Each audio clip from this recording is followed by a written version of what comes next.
Dito kami ngayon sa Batangas City sa National Telecommunication Commission upang kumuha ng radyo land mobile kasama ng tropa. Una, kumuha ng form upang pilapan at magtanong sa gwardya kung anong dapat gawin. Kung mga rate, kung tatlo, hindi kami nag-antay sa paggamit ng mga radyo para sa mga wireless telephone at telephone. Para sa daw siya, di ba mas mabilis kapag kabilang ang mga apat na radio stations. Dapat marunong makipag-usap kahit man lang sa Pilipino o hindi. Panglima, dapat konektado sa isang autorisadong firm, kumpanya o organisasyon. May kamera pa naman, pwede kaya Tomods? CCTV sila eh. At mga pamamaraan sa pagpapatakbo ng mobile radio sa lupa na sinagawa ng komisyon. One ID picture at isang patuloy na nakatapos ng kaukulang seminar na isinagawa ng NTC. Paano naman po ang mga nagtatrabaho sa government agencies? Gaya din ng kung bago ma-expire ang certificate ay na-inform ng voter sa kasulatan ang komisyon na hindi na muna niya gagamitin ito.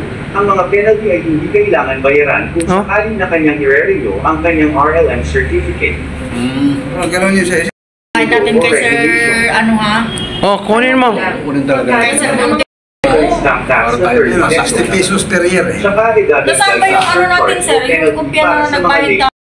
Nag-file ang voter nito ng June 25, 2022, isang araw makalipas ang expiration nito. Pasok ito sa under 6 months, kaya naman ang surcharge niya ay 50% ng certificate fee.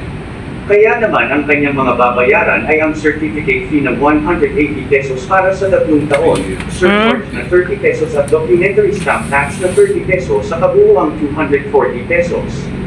Ang kanyang bagong expiration date ay June 24, 2025. Kapag naman siya ay nag-file ng renewal ng February 4, 2023, pasok sa 6 months hanggang 1 year makalipas ang expiration date nito, ang kanyang surcharge ay 100% ng certificate fee. Kaya naman ang babayaran niya ay may kabuuang 270 pesos.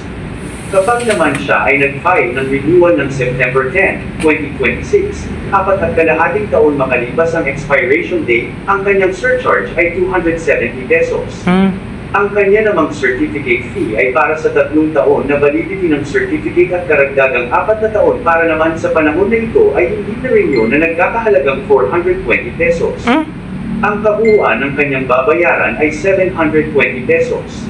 Kaya naman ating ugaliin ang pa-renew ng RLM certificate sa tamang panahon.